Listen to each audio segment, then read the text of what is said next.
안녕하십니까. KMB 뉴스 전유진입니다.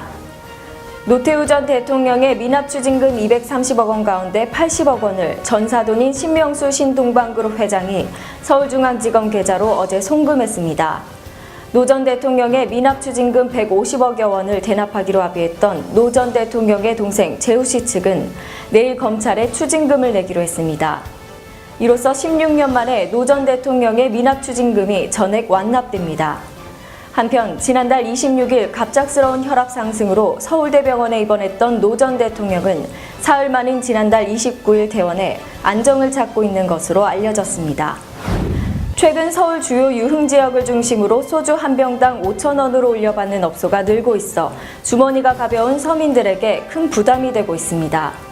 국내 소주 시장의 50%를 차지하고 있는 하이트진로는 지난 1월 출고 가격을 8.1% 인상했지만 추가 가격 상승은 없으며 현재 주류 도매상에 납품하는 참이슬 출고 가격은 병당 961.7원입니다. 하지만 서울 강남 홍대 주변의 일부 음식점과 주점들이 임차료 인상 등을 이유로 최근 소주 가격을 1,000원가량 올린 5,000원을 받고 있습니다. 업주들에 따르면 전반적으로 물가가 올랐고 특히 점포 임차료가 올라 가격을 올릴 수밖에 없다고 말했습니다. 오는 11월부터 전국의 고속도로 통행료와 철도, 지하철, 시내버스를 교통카드 한 장으로 사용할 수 있게 됩니다. 국토교통부는 오늘 서울 여의도 63빌딩에서 전국 16개 시도와 교통카드 전국 호환 실행 협약을 체결했습니다.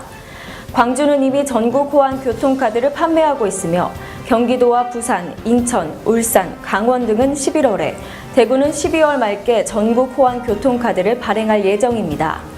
국토부의 한 관계자는 이번 협약에 참여하지 않은 서울시와는 전국 호환에 참여한다는 원론적인 수준에 합의한 상태며 앞으로 실무 협의를 지속적으로 추진할 예정이라고 설명했습니다. 특정 웹사이트 접속 시 악성 코드를 설치하지 않으면 못 빠져나가게 하는 새로운 유형의 악성 코드가 발견됐습니다. 보안 전문기업 하우리가 공개한 악성 코드는 일명 물귀신 코드로 인터넷 익스플로러, 크롬, 파이어폭스, 사파리 등 다양한 웹브라우저에서 유포되고 있습니다. 악성 코드는 이용자를 특정 사이트에 장시간 묶어두기 때문에 디도스 공격에도 취약한 것으로 분석됐습니다. 현재로는 윈도우 작업 관리자를 실행하거나 프로세스 관리 프로그램을 통해서 강제로 종료할 것을 하우리 측은 권유했습니다. 배우 이서진이 지난 2일 방송된 케이블 채널 TVN 현장 토크쇼 택시에 출연해 600억 재벌설에 대해 해명했습니다. 이날 이서진은 자산 규모 600억 원을 가진 재벌가의 아들이라는 루머에 대해 사실이 아니라며 600억 원이 있었으면 택시에 출연도 안 했을 것이라고 강하게 부인했습니다. 이어 이서진은 연예계의 진정한 로열 패밀리로 배우 윤태영과 이필립을 꼽았습니다. 꽃보다 할배의 젊은 진꾼으로 주가를 올리고 있는 이서진답게 그의 입담은 거침이 없었고 재치가 넘쳐 리얼 버라이어티만이 아닌 토크에도 재능이 있다는 평을 받고 있습니다. 하루가 다르게 아침 공기가 쌀쌀해지는 느낌인데요. 낮에는 30도 가까이 기온이 올라 일교차 큰 날씨가 이어졌습니다. 기상청은 추석 이후에나 낮에도 선선한 가을 날씨가 되겠다고 내다봤습니다. 한편 일본 오키나와 북서쪽 해상에서 북상 중인 17호 태풍 도라지는 주말쯤 우리나라에 영향을 끼칠 것으로 보입니다. 기상청은 또 태풍의 영향으로 이번 주 금요일부터 남부지방에 많은 비가 내릴 수 있다며 대비를 당부했습니다.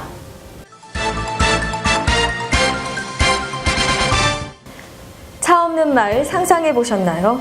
수원시가 한 달간 차 없는 세상을 체험하는 이색 행사를 개최합니다. 차 없이 사는 미래체험 생태교통 수원 2013 축제가 9월 1일 경기도 수원시 행궁동 일원에서 개막했습니다. 행사는 한 달 동안 석유자동차 없이 생활하게 되는 세계 최초 글로벌 프로젝트라고 합니다. 버스와 승용차가 다니던 차도가 자전거와 보행자를 위한 도로로 확 바뀌었습니다. 시민들은 저마다 각양각색의 자전거를 타고 차 없는 도로 위를 달려봅니다. 어제 2일부터는 행궁광장 회의장에서 생태교통 분야 올림픽이라 불리는 생태교통 수원총회가 4일 동안 개회됩니다. 도시, 공간, 그리고 사람이라는 주제로 개최되는 생태교통 수원총회에는 이클레이 가맹도시 대표, 생태교통 전문가 등 해외 참가자 600여 명과 국내 관계자들이 참석해 생태 교통 정책과 비전을 모색합니다. 행궁동 시범지역은 조선시대 정조대왕이 화성을 축성한 이후 형성된 수원의 원도심 성안마을로 화성 축성 당시의 역사와 문화가 잘 보존되고 있는 지역입니다. 시 관계자는 이번 행사를 앞두고 성안마을 행궁동을 보행자 중심 도로로 선형을 바꾸고 조선시대 화성 축성 때부터 사용하던 옛길을 복원하는 등 자동차보다 사람이 주인이 되는 미래도시 모델로 면모를 일신했다고 말했습니다. 환경을 생각하는 수원 생태교통축제. 차 없는 마을 행궁동에서 삼천리 자전거와 함께 추억을 만들어 보시는 건 어떨까요? 이상으로 KNB 뉴스를 마치겠습니다.